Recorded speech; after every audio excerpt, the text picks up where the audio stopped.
नमस्कार दोस्तों, मैं सिद्धार्थ मिश्रा आप सभी का डिजिटल विश यूट्यूब चैनल में स्वागत करता हूं। आज हम बात करेंगे कि 34 साल बाद इंडियन गवर्नमेंट ने जो है अपने शिक्षा नीति में जो है बदलाव किया, इसके बारे में जानेंगे। तो चलिए चलते हैं और जानते हैं कि कैसे जो है क्या क्या बदला है इस नीति में। अगर आप छात्र हैं या आप पेरेंट्स हैं तो आपकी ज़िंदगी में क्या क्या बदलाव आने वाला है, आपके बच्चे की ज़िंदगी में क्या क्या बदलाव आने वाला है। हाँ, ये हम आपको डिटेल में आगे बताएंगे, तो अगर आप चाहें तो इसको ध्यान से सुनिए या फिर आप नोट भी कर सकते हैं। बदली हुई शिक्षा नीति के को जो है 4 पार्ट में बांटा गया है।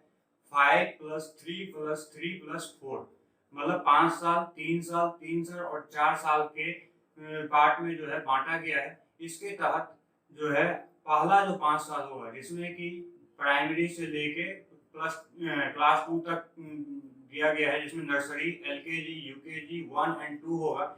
इसमें जो है बच्चे को जो है आप खेल खेल में जो है पढ़ाई सिखाया जाएगा। इस दौरान बच्चों का जो है नींव, जो पढ़ाई की नींव होती है वो तैयार की जाएगी।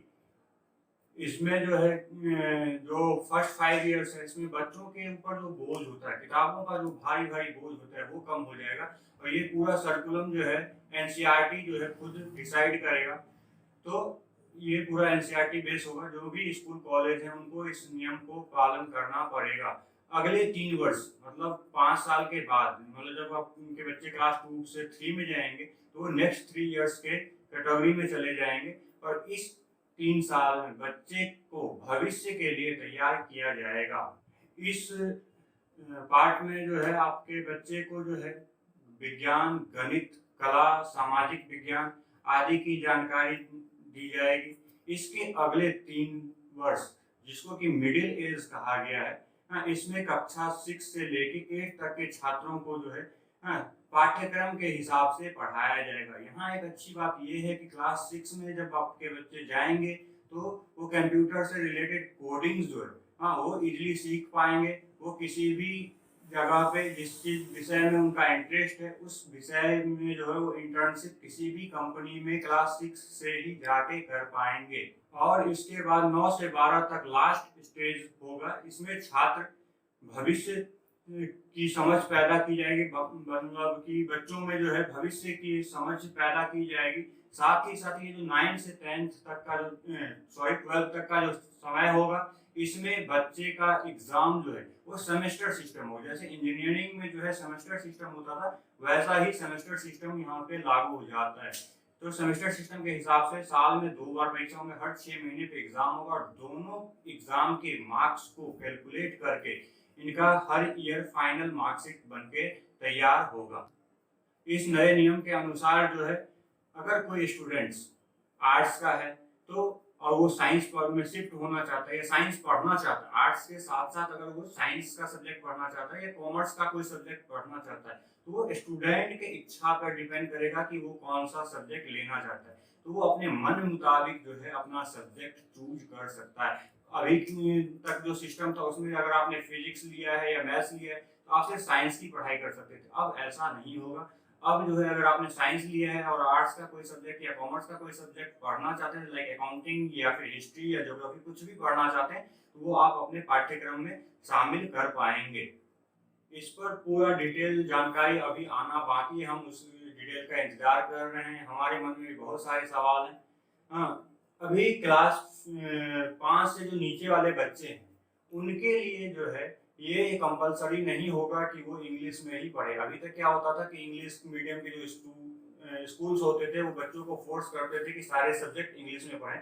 अब ऐसा नहीं होगा। वो अब क्लास 5 से नीचे तक के जो बच्चे हैं उनको जो है अपनी मातृभाषा, लाइक हिंदी है, इंग्लिश है या कुछ और मातृभाषा है, तो उसमें आप अपने गुजराती हुआ तो आप अपनी मातृभाषा में ही पूरे सारे सब्जेक्ट की पढ़ाई कर सकते हैं। क्लास 6 से ही अब जो है छात्र कंप्यूटर कोडिंग की जानकारी को सीखने का मौका मिलेगा। अब भारत के छात्र भी चाइना के छात्रों की तरह क्लास 6 से ही सॉफ्टवेयर या मोबाइल एप्लीकेशन बनाने का हुनर सीख पाएंगे। और साथ ही साथ बड़ी बड़ी कंपनियों में इंटर्नशिप का मौका भी उनको मिलेगा। लाइक अगर आपके बच्चे जो हैं ड्राइंग से इंटरेस्ट रखते हैं तो वो किसी भी हाँ, पेंटर के पास जाके इंटर्नशिप के तौर पे वहाँ से ड्राइंग सीख सकते हैं। अगर वो उनको कोडिंग में इंटरेस्ट है तो वो कोडिंग से रिलेटेड किसी कंपनी में जाके इंटर्नशिप करके सॉफ्टवेयर बनाने का हुनर जो है इजीली सीख सकते हैं। अब तक जो बोर्ड के एग्जाम्स होते थे वो टफ होते थे, उनको जो है इजी बनाया जाएगा। अब जो है रटने की जो प्रोसेस था, बच्चे रट लेते थे और जो है एग्जाम में जाके बैठ जाते थे, उस पे अब फोकस नहीं किया जाएगा। अब जो है बच्चे के एबिलिटी पे, उस एबिलिटी के हिसाब से जो है उनको मार्क्स मिलेगा। ट्यूशन सेंटर जो स्पेशली जो है फोर्स करते थे बच्चों को कि रटो रटो रटो, तो वो चीज़ अब यहाँ पे खत्म हो जाएगा। फाइनल मार्कशीट आपके व्यवहार, आपके एक्स्ट्रा करिकुलम एक्टिविटीज, मानसिक क्षमता इत्यादि पे निर्भर करेगा कि आप का एकेडमिक परफॉर्मेंस कैसा है। इस बेसिस पे ही आपका फाइनल मार्कशीट तैयार किया जाएगा। कॉलेज के छात्रों के लिए भी जो है बहुत सारे बदलाव हुए हैं। हाँ, पहले क्या था कि आप जो है अगर 12वीं में आपके कम मार्क्स हैं तो आपको अच्छा कॉलेज नहीं मिल पाता था, जिसकी वजह से जो बच्चे परेशान होते थे उनका एडमिशन नहीं हो पाता था। अब ऐसा नहीं है। अब जो है आप क्लास 12 में अगर आपके मार्क्स कम भी हैं तो आपके लिए जो है आपको मौका दिया जाएगा कॉमन एप्टीट्यूड टेस्ट देने का। आपका परसेंटेज कितना भी हो, भले ही 3rd डिवीजन से क्यों ना पास हुए हो आप, आपको कॉमन एप्टीट्यूड टेस्ट देने का मौका मिलेगा। और उसमें आपके परफॉर्मेंस साथ में साथ 12 के मार्कशीट्स, 12 का जो मार्क्स होगा वो दोनों कंबाइन होगा और उसके बेसिस पे आपको आपके मनचाहा कॉलेज मिल जाएगा। मतलब CAT plus 10th plus 2 is equal to desired college. Graduation course को 3 और 4 साल के अंतराल में बांटा गया है। पहले होता था कि अगर आप किसी कारणवश फाइनेंशियल कंडीशन या आप बीमार पड़ गए, आपको कॉलेज छोड़ना पड़ गया, तो आपका ग्रेजुएशन डिग्री कैंसिल हो जाता था। अब ऐसा नहीं होगा। अब अगर आप 1 साल का कोर्स करते हैं और किसी कारणवश आपको अपना कॉलेज छोड़ना पड़ता है तो आपको 1 साल का सर्टिफिकेट मिलेगा।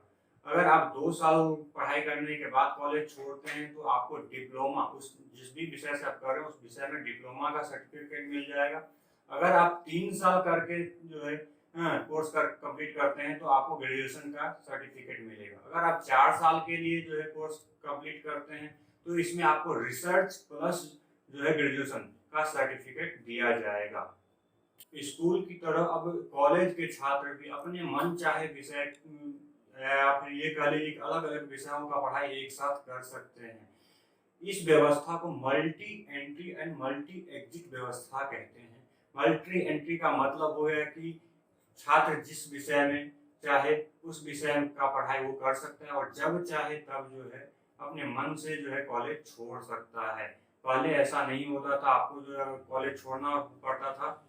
इसमें जो है आपको पहले तो कॉलेज का फीस पूरा पे करना पड़ता था या फिर आपको पूरा डिग्री ही छोड़ना पड़ता था, जिससे कि हमारा समय और डिग्री दोनों बर्बाद होता था। तो ये चीज़ अब बंद हो जाएगा। इसके अलावा जो है एक एकेडमिक बैंक ऑफ क्रेडिट जो है बनाया जाएगा। जैसे कि बैंकों में होता है वैसा ही जो है एकेडमिक बैंक ऑफ क्रेडिट बनाया जाएगा। इसके तहत जो है अगर आप एक से ज़्यादा कोर्स एक साथ करना चाहते हैं तो आप इजीली कर पाएंगे। अभी तक जो है ये सुविधा अवेलेबल नहीं था। आप अगर कोर्स में हैं तो आप दूसरा कोई कोर्स नहीं ले सकते थे, लेकिन अब ऐसा नहीं है। आप एक साथ जो है 2 अलग अलग कोर्स इजीली कर पाएंगे। अब IIT Indian institute of technology में आर्ट्स एंड ह्यूमैनिटी का सब्जेक्ट भी शामिल किया जाएगा। मतलब आज तक जो है सिर्फ आईआईटी में इंजीनियरिंग या एमबीए का जो है या एमटेक की पढ़ाई होती थी, अब ऐसा नहीं है। अब इसमें आर्ट्स एंड ह्यूमैनिटी को भी ऐड किया जाएगा और इसका भी एग्जाम लिया जाएगा। इस नए नियम के तहत स्कूल या कोई कॉलेज एक निर्धारित फीस सीमा जो है जो गवर्नमेंट तय करेगी उसी के हिसाब से जो है फीस लेंगे।